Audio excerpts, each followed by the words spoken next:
ok đó chẳng nhưng cũng cái thể lại hỏi chẳng những ai nhỉ xong bây giờ thạch viên ấy của những ai đồ bàn này chẳng những trong đồ thạch ấy đồ đặt copy form mình nằm trong đồ thạch chẳng những ai chơi ghế ai cho option hỏi cái lại graphic reference cho máu nè lại nè chẳng mấy tha những ai change form đi bàn này chẳng cho change máu những ai được những hàng đặt thêm vào đó hai sai bao nhiêu trong bàn trong bàn cùng màn cho những ai đặt bô những đặt so với cái trade ấy bán tại những đặt format đấy hay đặt thầm vài trọng ok lại như kia đấy thằng lại ní sai thì đặt mình trong vì chân vậy lại đi dương mình cũng vậy nên đã ok đã lắm trong viên trái đồ thành phone khẩu ấy chắc là mua đấy thao ôi thông biết trong đồ trong đố bây giờ khi thủ mà mấy những ai cho lại mà những đồ đã được chiều muốn nói vậy trong bây giờ những trong đồ biết cho này những ai cho từ phá đi này rồi đi nhưng cho lỏng này như edit story and create system đến cho lại nó map để cho máu hay tới ai đi bàn cho lại niệm modify số create system những ai đồ bàn này rồi cô mới viết thêm mày nhưng mà là right click cho bàn này trước máy đã may cho map như right click giúp việc thá ok add rồi cô modify create trắng tam đắng đi rồi biết đắng giờ mình đặt bạn cho máu lại được nhiều chẳng nhớ số modify số create system trên đồ map hay đặt trong người rồi mà vậy refresh tới viên trong right luôn đặt người rồi ra đi chọn được nhiều bạn cho những đồ mình nhá muốn rồi bên rồi phải làm từ tiền thắt cho là số nó phật mà bây giờ chúng thua chia report tới via xuốngมือ đấy trên đồ đi mất vậy rồi mà đấy hết lại nữa này thật là năng đấy thầm vậy rồi mà bây giờ mình biết tập bạn đang nói dương cho step tập top môn dương cú bán dương ai choประกาศ material chẳng những xong tập bài slide này cả ประกาศ material trong tamนี้ edit việc cú ấy mũi dương ai cho từมือtay cho một bàn ở nhộn miền tây và hàngต่อ thế chẳng nhưng nó phải hai người vậy để dương chăm bắt chúng ta thui cùng một chặt đánh chẳng sầm rạp material này trong សម្រាប់ material មុនដែលយើងបង្កើតយើងអាចចូលតាម step នេះបានយើងអាចចូលទៅពាក្យថា define ហើយយកពាក្យថា material property អញ្ចឹងយើងចូលតាមនឹងមកចូល item មកយើងចូល define material property ចូលវាមកនេះយើងមានច្រើនអញ្ចឹងអាពាក្យនេះខុសគ្នាទី1អាស្រ័យលើ version នេះខ្ញុំធ្លាប់បានព្រោះអី version ផ្សេងវាអត់ចេញចាំដែរ version 20វាចេញដូចខ្ញុំចា 21ចេញផ្សេងដូចជា22ចេញផ្សេងកន្លែងហ្នឹងអញ្ចឹងយើងអាចបង្កើតនោះឬក៏ប៉ះលើវាចេញមួយយើង modify វាសិនជា modify របស់វាមកអញ្ចឹងខ្ញុំសាកមើលសិនអាទី2របស់ខ្ញុំខ្នាតហ្នឹងវាជាបេតុងឬក៏ជាដែកឬក៏ជា rebar អញ្ចឹងឬក៏ potential នៃ strength សម្រាប់កាបអញ្ចឹងចុចលើវាមួយមកអានោះប្រហែលជាបេតុងហើយយកពាក្យថា modify យើង modify វាមកយើងអាចថ្មីក៏បានដែរ modify មកអញ្ចឹងវាកន្លែងនេះវា load auto មកគឺ concrete អញ្ចឹងគឺមានថាខ្នាតដែលយើងកំពុងតែប្រើប្រាស់នេះយើងចូលទៅ modify មកនេះវាជា material របស់បេតុងអញ្ចឹងខ្ញុំបង្កើតមួយបានថាខ្ញុំប្រើ C30 អញ្ចឹងគឺមានថាបេតុងដែលយើងប្រើការកណនាការគូការ design analyze design ហ្នឹងបេតុងដែលយើងប្រើគឺ30 MPa ហើយតទៅទៀតកន្លែងនេះគឺ density របស់វាតើក្នុង1 ម៉ែត្រគីបតើវាមានប៉ុន្មានកន្លែងហ្នឹងរកថារបស់ខ្ញុំប្រើ25ចុះ25គឺមានន័យថា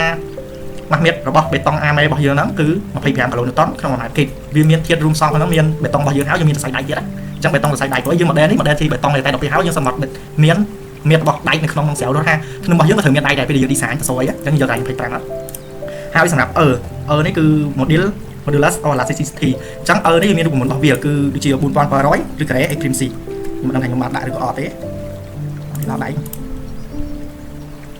នេះអញ្ចឹងនៅក្នុងនេះយើងអាចវាដូចជាការព្រៀបបានជាការ show មួយអញ្ចឹងយើងអាចវាយឲ្យវាគិតលេខក្នុងបានអញ្ចឹងយើងវាយដូច Excel មក4700កាយអាគុណរបស់យើងហ្នឹងហើយ XQRT មកបើកបញ្ចុះនៃ30អញ្ចឹង4800ឬ Gray accuracy អញ្ចឹងខ្ញុំវាយដែរមក4700គុណជាមួយនឹងសញ្ញាផ្កាយរបស់យើងឬ Gray XQRT បើកបញ្ចុះ30អញ្ចឹងបើយើងចង់បង្កើត strength បេតុងហ្នឹង25កន្លែងនេះយើងដូរដាក់កន្លែងខាងក្នុងនេះ25មកវាលោតបានហើយយើង click កន្លែងផ្សេងមកវានឹងបាននេះអញ្ចឹងកន្លែងរបស់វាគឺប៉ុណ្ណឹង model elastic របស់វា model elasticity របស់វាហើយអានេះតាមសភៅដូចជាគេ recommend ពី 0.15 ទៅ 0.2 អញ្ចឹងយើងអាច follow របស់គេមកគឺ percentage ហ្នឹង 0.2 ដែរមកហើយ strength បេតុងជាក់ស្ដែងគឺនៅកន្លែងនេះប្រយ័ត្នដល់ពេលយើងបង្កើតតែប៉ុណ្្នឹងហើយយើងដាក់ឈ្មោះហើយបានដូរ strength គឺខុសហើយអញ្ចឹងយើងយកកន្លែងខាងតាមទៀត modify so material property design តែនេះ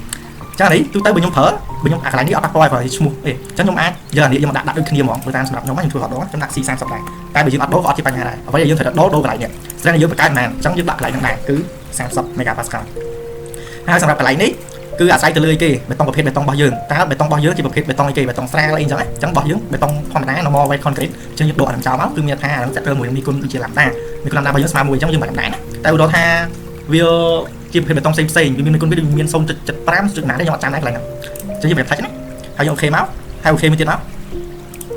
អញ្ចឹងបេតុងរបស់យើងបង្កើតបានហើយ C30 ហើយសម្រាប់មួយទៀតគឺដែករបស់យើងដែកយើងគឺប្រភេទជា rebar អញ្ចឹងយើងចូលសាកមើលអាទី2អាទី3មើលហើយទៅយើង modify មើលវាជា rebar ក៏ជា steel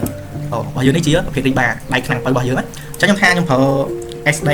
390អញ្ចឹងមានថា strength ដែលពេលដែលយើង design របស់យើងហ្នឹងគឺ390 megapascal អាហ្នឹងមានថា yield strength មិនមែនពេលដែលយើងទាញដល់ដាច់ទេអ គឺធម្មជាយើង design ធម្មជាเลยហើយកន្លែងនេះគឺម៉ាស់មេតរបស់វាម៉ាស់មេតរបស់វារបស់យើងគឺយើងប្រើលេខគត់ៗអានេះដូចជា7850អញ្ចឹងដូរកន្លែងនេះមកឬក៏ដូរខាងលើក៏បានដែរខ្នាតផងមួយខ្នាតគីឡូតនមួយទៀតខ្នាតគីឡូក្រាមអញ្ចឹងយើងដូរកន្លែងនេះដាក់7850មកអញ្ចឹងលេខមិនសិនត្រូវហើយហើយសម្រាប់ modular elasticity របស់ដៃគឺវាថេហ្មង2គុណដល់សេគុណ5 2គុណដល់សេគុណ5អញ្ចឹងយើងអាចវាយ2 L5 មកអញ្ចឹងមានថា2គុណដល់សេគុណ5ហើយអូខេហើយបាទសាក់មើលហ្នឹងខ្ញុំអត់ខ្ញុំវាយ2ហើយ05ដងមើលអានេះសិនខ្ញុំដាក់សិនទៅមុខសិននេះខ្ញុំចូលទៅខាងក្រោមមកអញ្ចឹងសម្រាប់អានេះដូចគ្នាដែរបើយើងបង្កើតមកដាក់ប៉ុណ្ណឹងដែរអញ្ចឹងដាក់ឲ្យកៅគ្នាមកហើយសម្រាប់យើង design ត្រឹមនេះគេត្រឹមតែ yield ទេអញ្ចឹងបើត្រឹមជា yield យើងដូរខាងលើនេះមកគឺ390ទំនើយ data ខាងក្រោមនេះដូចជាខ្ញុំមានបង្ហាញដែរនេះអានេះជាតម្លៃមកសុំវាមិនមែនចាក់ស្ដែងហ្មងទេ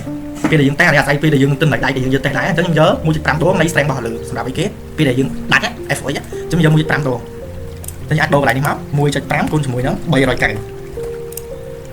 ហើយសម្រាប់មួយទៀតខាងក្រោមហ្នឹងគឺ 1.1 គុណជាមួយខាងលើអានេះ 1.1 គុណនឹងអាទី2អញ្ចឹងយកខាងលើនេះមក Ctrl C ដាក់ 1.1 គុណជាមួយនឹងតម្លៃហ្នឹងមកហើយខាងក្រោមដូចគ្នាខ្ញុំ copy ពីអាប្រឡោមដែលដាច់ហ្នឹងហើយខ្ញុំដាក់ 1.1 គុណជាមួយប៉ុណ្ណឹងដូចគ្នាតែបញ្ជាក់ពេលដែលយើង design យើង design ធម្មតាទេ390ទេអញ្ចឹងបើសិនជាអត់ដូរអា3ខាងក្រោមនេះក៏អត់ជាបញ្ហាដែរអូខេអញ្ចឹងសម្រាប់ដៃដែលយើងប្រើទូទៅរាល់ថ្ងៃហ្នឹងវាអាចមានពីរប្រភេទសម្រាប់ strength របស់យើងមានដៃអាឡូនដៃខាងទៅអញ្ចឹងរបស់យើងមួយទៀតគឺ strength ដៃអាឡូនអញ្ចឹងបើ strength ដៃអាឡូនតែហ្មង235អញ្ចឹងយើងអាច copy ឬក៏ add new ក៏បានតែខ្ញុំ copy អត់របស់ខ្ញុំមានស្រាប់ហើយអញ្ចឹងយកពាក្យថា add copy of material អញ្ចឹងដូរកន្លែងនេះមក SD 235ខ្ញុំ copy អានេះឈ្មោះនេះអញ្ចឹងអានេះត្រូវដូចគ្នាស្រាប់ហើយយើងបំពេញហើយវាស្រួលអញ្ចឹងហើយយក modify solve material property មកអញ្ចឹង line name នេះយើងដាក់ដូចគ្នាហើយកន្លែងនេះគឺយើងត្រូវដូរអញ្ចឹងកន្លែងនេះ235អាទី2គឺយើងអាចយក 1.5 គុណជាមួយនឹង235អញ្ចឹងសម្រាប់កន្លងទី3ធ្វើដូចមិនដែរអញ្ចឹងខ្ញុំផាសលើមកគុណជាមួយនឹង 1.1 Ctrl C 1.1 គុណប៉ុណ្ណឹងមកអូខេ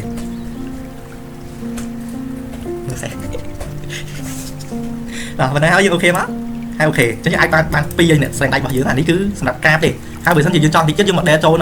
នៅគេ steel ខាងលើដូចថា steel ធូបយើងហ្មង48ឬក៏25គុណ25អញ្ចឹងយើងអាចបង្កើតវាដែរមកយើងអាចចុចលើខាងលើនេះហើយទៅយើង modify អញ្ចឹងយើង modify ទៅអានេះវាប្រភេទជា steel គឺមិនមែនជាប្រភេទជា rebar ទេអញ្ចឹងវាជា steel អញ្ចឹង strength យើងចាក់ស្ដែងមកទៅហើយបាយមែនខ្ញុំអត់ដាក់235ដែរកន្លែងហ្នឹងតែដល់ពេលកំណត់ចាក់ស្ដែងខ្ញុំថាទៅរបស់ចាក់ស្ដែង245ទេតែបើយើង design ដាក់ត្រឹម strength 235ចុះអូខេព្រោះយើងសន្មតយើងពេលយើង design strength តូចដល់ពេលប្រើចាក់ស្ដែង strength ធំជាងហ្នឹងវាកាន់តែ surface ស្ដាប់ទៀតតែចោលត្រូវហ្មងតមើល spec របស់ data របស់គេប្រើ strength ណាអញ្ចឹងថាដាក់ FY 235ដែរមក235តែប្រភេទវាជា steel ហើយខាងក្រៅនេះពេញដូចមិនដែរអញ្ចឹងតែអានេះហ្មង1850អានេះ 2E5 2E5 ហើយចូលខាងក្រៅដូចគ្នានេះអញ្ចឹងកន្លែងនេះ FY 235អញ្ចឹង strength ដៃរបស់យើងហ្មង235យើង copy វាមកកន្លែងនេះ 1.5 ដងនៃ235អានេះ 1.1 ដងគុណជាមួយនឹង235នេះយើងយក 1.1 គុណជាមួយនឹងសម្រាប់គុណជាមួយនឹង strength របស់ FOH របស់យើងបាទប៉ុណ្ណឹងហើយអូខេមកហើយអូខេមួយទៀតអញ្ចឹងយើងបង្កើតដូចជាអស់ហើយសម្រាប់ strength ដៃរបស់យើងអីអញ្ចឹង potential តើយើងមកដេកការបញ្ចូលតាមរបស់យើងនេះយើងរៀនធំដៃយើងបេតុងអាមេយើងធម្មតាតែបានប៉ុណ្ណឹងគ្រប់គ្រាន់ហើយយើងអូខេ